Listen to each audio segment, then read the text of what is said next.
You feel comfortable with Yeah, you feel voting on it now? comfortable, if you wanna wait, It it's should be fine too. presented in the form of a motion, whichever it is. Sure, sure. Whether to move forward with the vote tonight or to move forward with the vote at the next meeting. Thank you, Chair. But if you all wanna think about it more, it's totally fine. So I've got a question. So more often than not, We have enough here to do a quorum. we do have enough, okay? Yes. But should we, We also have Michael and Carl missing too. Yeah, and normally, I mean, are they, do we have most of the folks here, or normally, do we have one or two of them missing? This is pretty Pretty much good. normal. To be honest. Give or take? Yeah. Carl is normally here, Michael is. Yeah, Carl's normally not.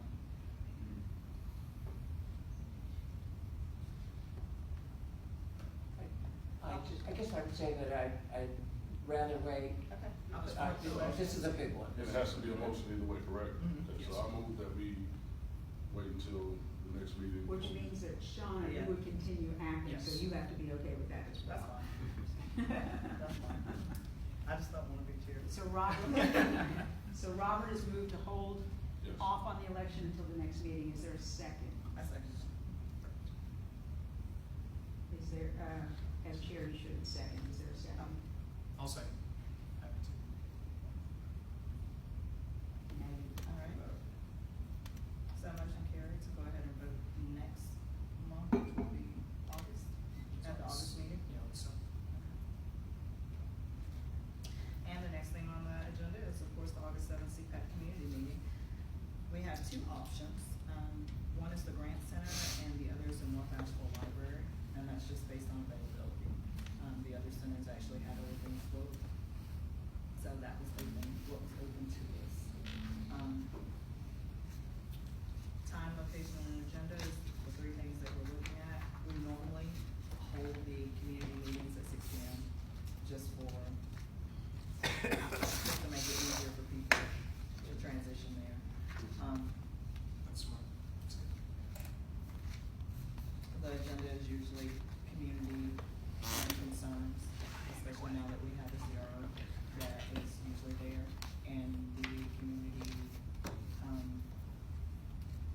neighborhood president is normally at those meetings, so they usually speak on whatever's going on in that community, whatever their concerns are, and how well they're interacting with their police officers.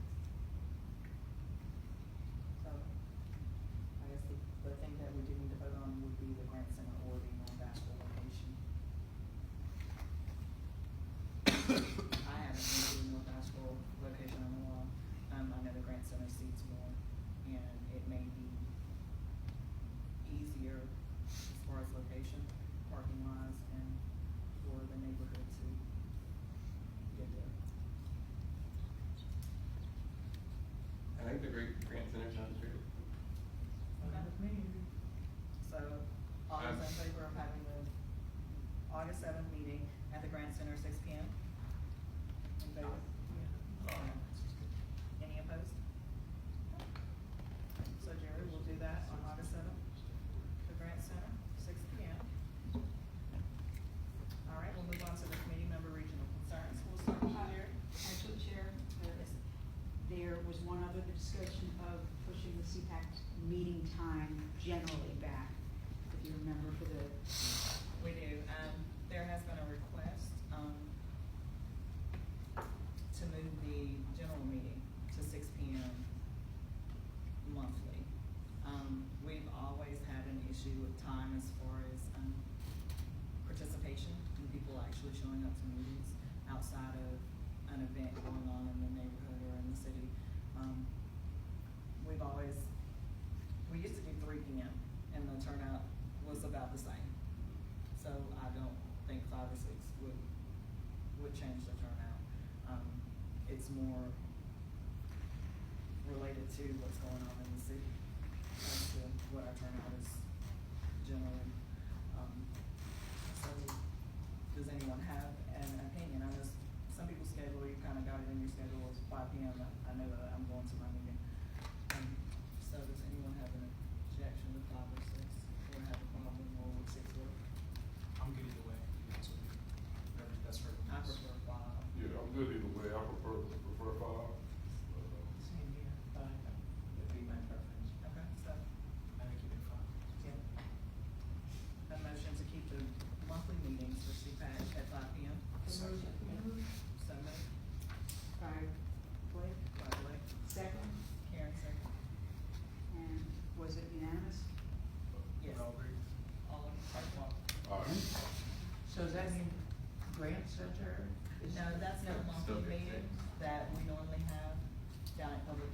Oh, Open at 5. okay. The ones in the community would push out a little Yeah, bit that's to give at people 6. time to get home, arrange for Okay. childcare and things like that. Okay.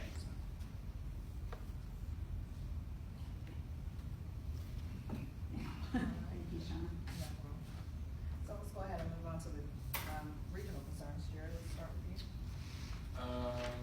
I don't think I have any regional concerns at the moment. I'm kind of backtracking to new business, was just wondering, I brought up at the end of last meeting about an update on that curriculum from the New Orleans Police Department. Like, what are, it's an acronym, 4 letters, I can never remember, PERF or something like that. Was just wondering if there's any update or if we're still just waiting to hear back from.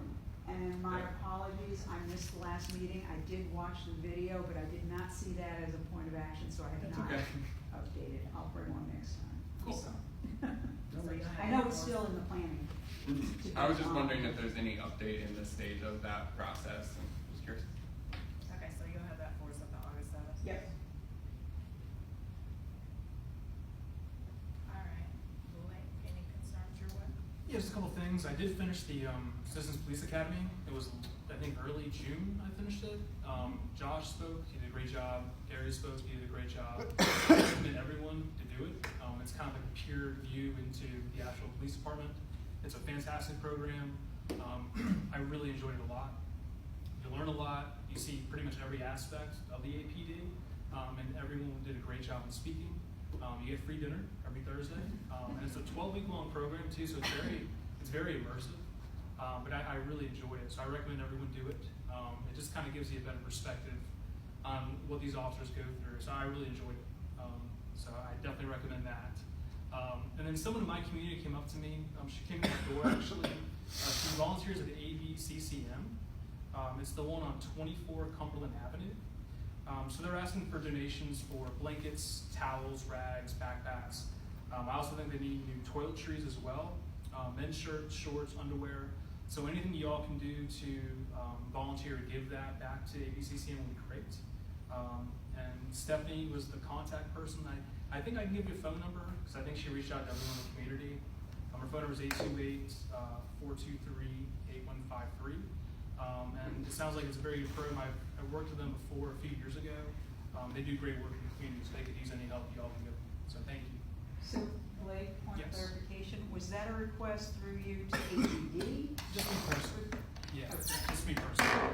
Okay, and you're just sharing that? I'm just sharing it generally, Okay, yeah, I didn't know exactly. if it was a request of APD. That's Oh, all. no, yeah, just me generally doing it. Thank y'all. I actually will go last because I had a couple of concerns brought to me.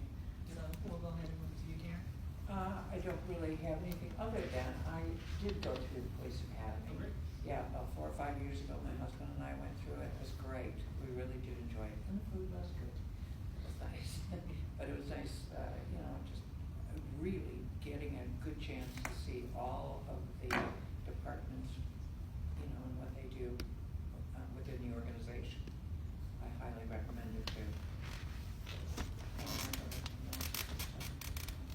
Sam? No concerns, but I am excited about the August 7th meeting, because I will be pretty much going door to door. To let people know they can go to the meeting, and to feel free as they know how to be, with questions and concerns. And Ron? No concern at the moment. Okay. Something that was brought to me, it was actually on the arrest of the young man in the Kenilworth Lake.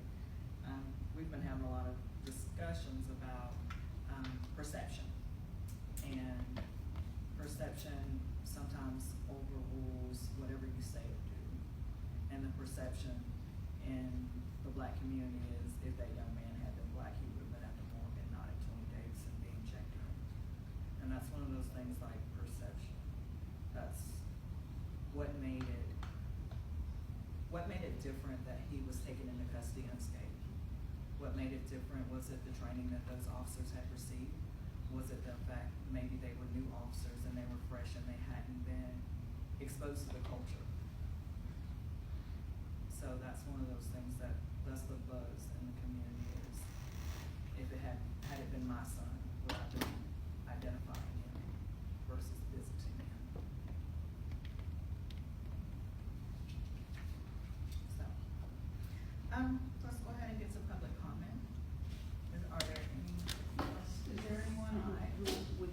speak at public comment who is not signed up?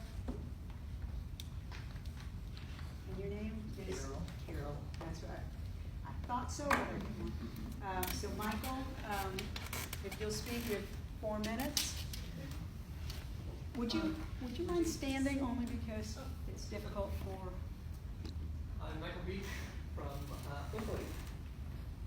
I've recently been listening to reports from Reveal and the Center for Investigative Reporting concerning the presence of white supremacy among police officers nationally, as demonstrated through their social media posts.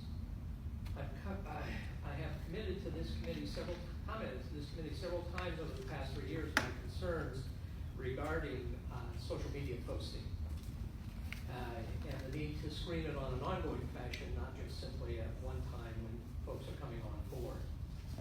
What Reveal found was that there are a large number of officers nationally operating within members-only groups that do not appear in a general search of their social media because you can only get in if you're a member into that group. So I emailed Will Carlos, who is the reporter from the Center for Investigative Reporting who did this, and found out that there were 2 officers from APD that they are following as possibly participating in this kind of racially charged postings on the social media. Will got back to me and said that in order to get access to the actual names, it needed to be going through a reporter. So I contacted both Mountain Express and Citizens Times and have asked them to follow up on this. And in fact, Joel Burgess has been in touch with me to say that he has now contacted the Center for Investigative Reporting and signed on board and will be looking at the situation internally. I want to urge members of the committee and the command structure of APD to listen to the 2-part series on hate and policing, and for the committee to ask both the Citizens Times and the Mountain Express to bring information forward to the public. I urge APD to review its social media policy and to review the social media postings of its officers to determine if any of the officers are expressing open white supremacist attitudes, and to take appropriate action if officers are found to be expressing supremacist attitudes.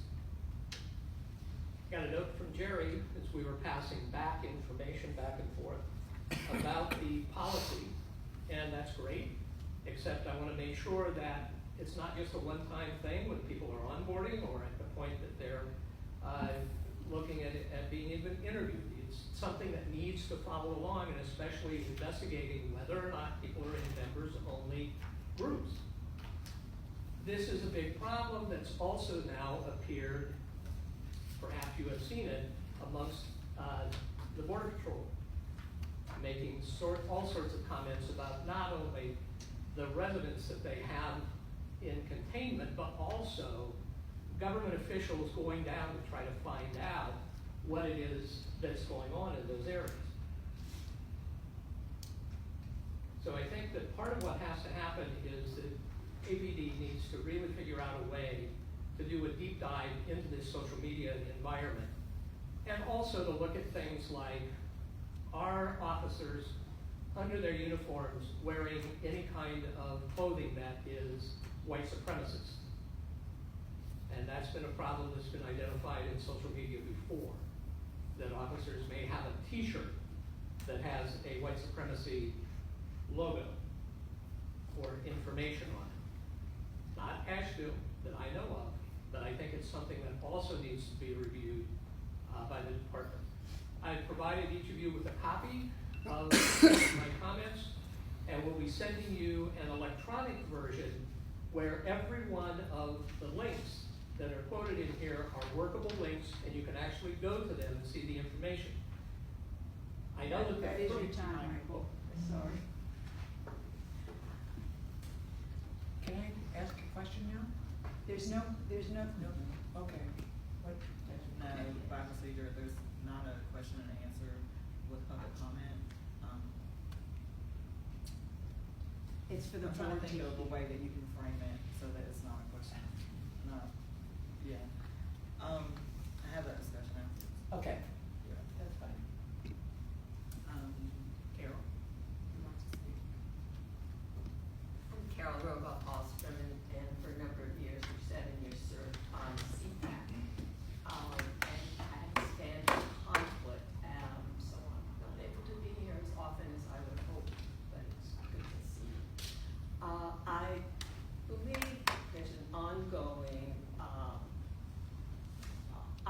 I'm continually approached about the status of policies passed by city council months and months and months ago, regarding consent searches and the accompanying policies, and I understand that now, it is the department's position that implementation issues are waiting for the arrival of the chief.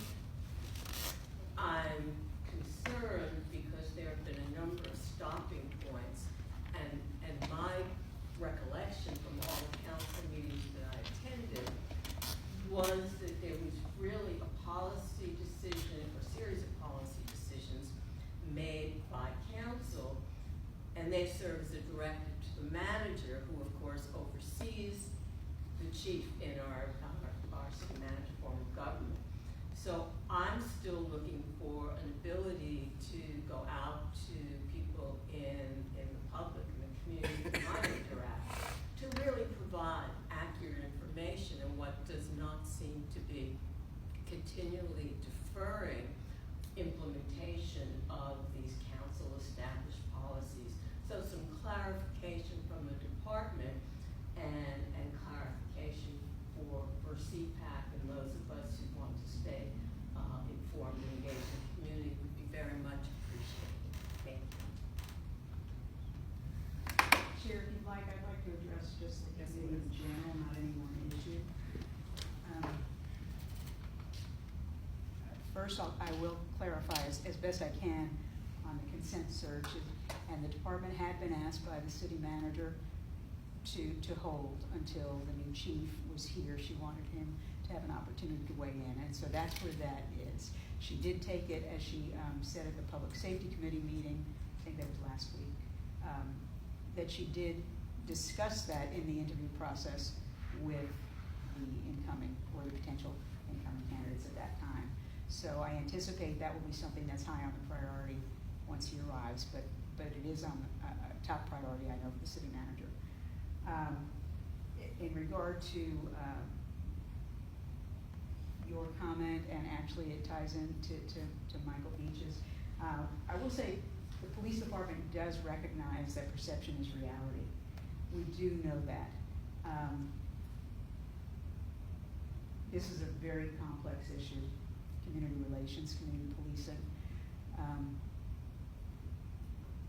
In my role, I hope to be able to serve as a contact for you and for our community in a way that perhaps you might, I hope, feel a little bit more open to address me. I'm happy to meet anybody in the community, anywhere, to hear these concerns and these perceptions so that I can bring it back. If you're not comfortable going to Captain Gudak or to Sergeant Meindl or to the chief, I think you'll find the new chief very accessible as well. But please, my door is open, my phone number is listed. I want to hear it, and I really am open to sharing ideas of meaningful, impactful engagement that we can come together on to help our community heal. It's been a rough couple years, you know. It has been a rough couple of years, no doubt about that. But that we can come together to my time is up. to figure out a way to make it impactful and meaningful, and not just checking the box that we're meeting or that we're doing something. I'm banging my head every day in my role trying to think of what that might mean, and I'm very open to suggestions. So that's all I wanted to say. Thank you. So thank you for that opportunity.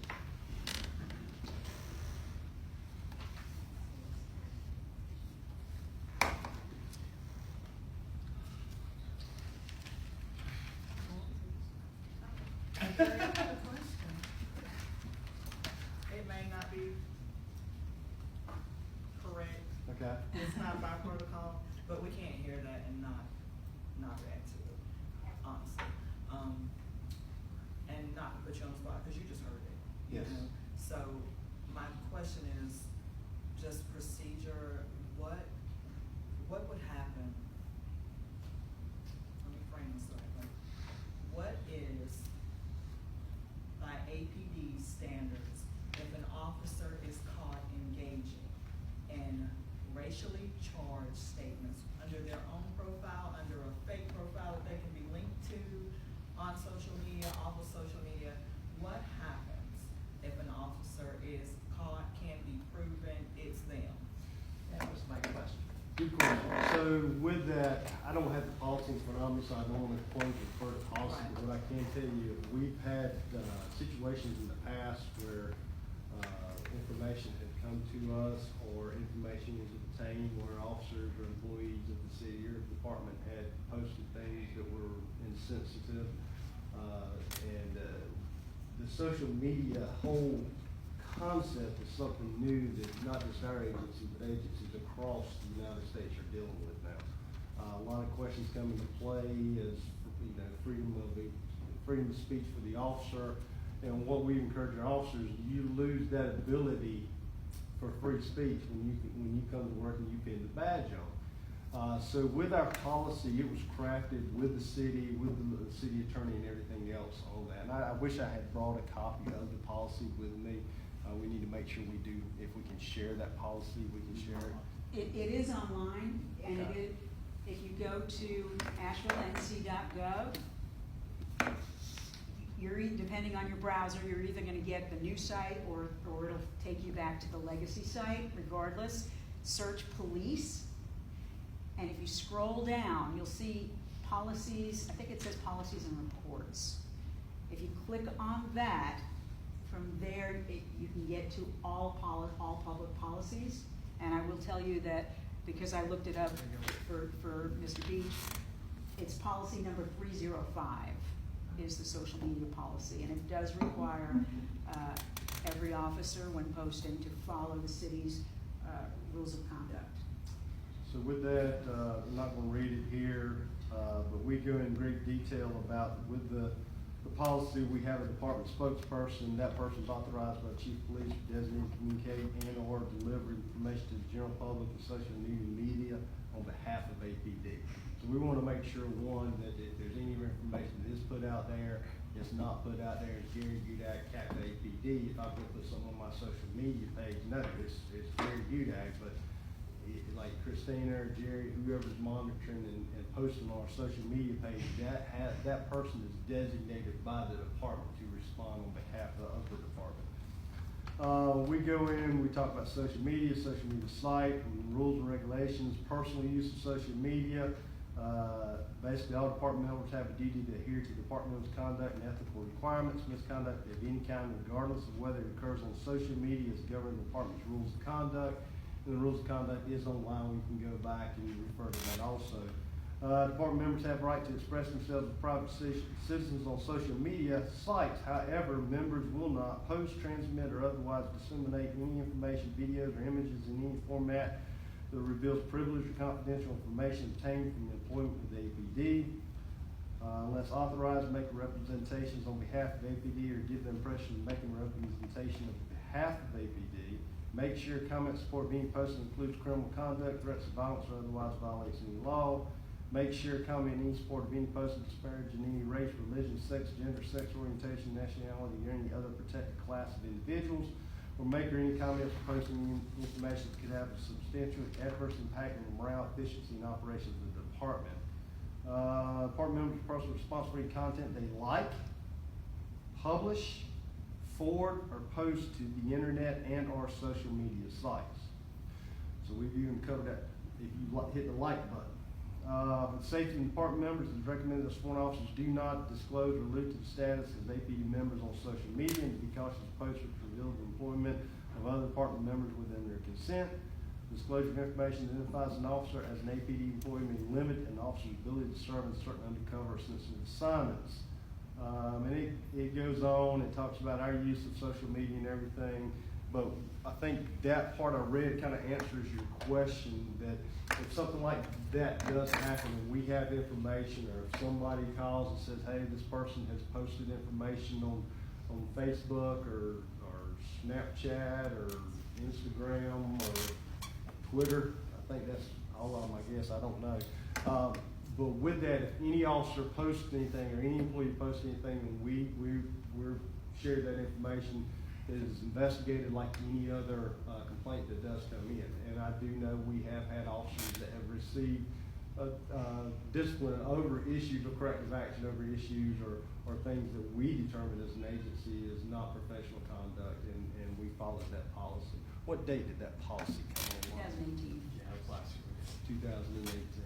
And with that policy, I think the policy, Chief Hooper drafted that. I believe also she consulted with other IACP, PERF, and I think other agencies that are trying to assist departments as we move forward on this. So by all means, if there's information that we have as an agency, or we have officers that are posting anything that violates that policy, we want to know about it. We want to clean house and take care of issues that do come up, and if that stuff is out there, we definitely want to deal with it as an agency. I guess my next question would be, after listening to those qualifications as far as like guilty and just the fact that you're a member of it, you don't post, you don't like, but you're a member of, let's say, Asheville Street Plus Klan private meeting on Facebook, Right. and you're an APD officer. That would be a legal question. That would be, that would be something the chief would need to consult with Human Resources, city attorney. That's a very interesting question that I think do not membership have an to answer. groups and clubs is covered under the rules of conduct as well. Is it? If they're a criminal organization, otherwise undermines the public confidence of the public for that officer or the agency to do its job. It's still covered under the rules of conduct about members of organizations or groups. And that would be something that we would follow up on also. I mean, just the same as even if it wasn't on social media, somebody comes and says, hey, this person, we saw them at a meeting, we observed them somewhere or something along those lines, we would follow up on that just as we did social media. Follow up and what's the remedy? With it being a personnel action, we wouldn't be able to go in details and tell you exactly what had occurred. But with that, under the North Carolina statutes, we're unable to disclose what the investigation reveals. The internal affairs would do the investigation. They would turn the matter over to the division commander of that employee. That division commander would weigh what we call a concise history of the officer's previous issues that we had issued corrective action for. That division commander would make a recommendation. It would go to the deputy chief of that bureau then. The deputy chief would concur or recommend a different corrective action, and then the chief would make the final decision in consultation with the city attorney's office and with Human Resources. And that would be for any corrective action that comes up. The chief would be the final decision maker for the department. Can the officer be fired for this? It could be. It would depend on the circumstances.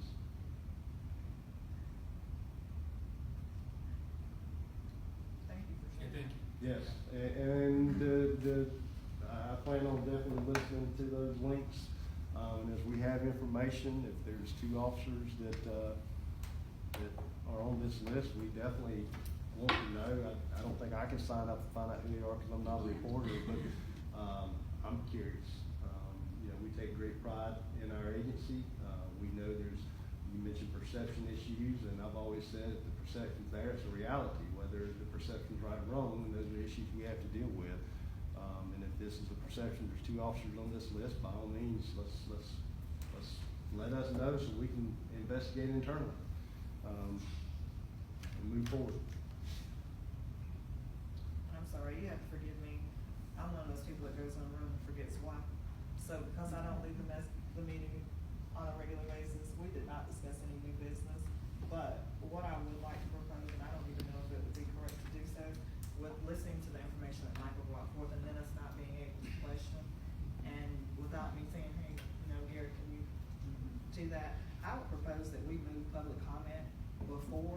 business, so that anything in that comment, that we can actually have a time to discuss. And it's not pushed under the rug or waited to the next meeting to be brought up as new business. And that way we can handle that elephant in the room right then, because perception is a big deal. In reality, even though it's new business, if it's prompting from public comment, We can't discuss it.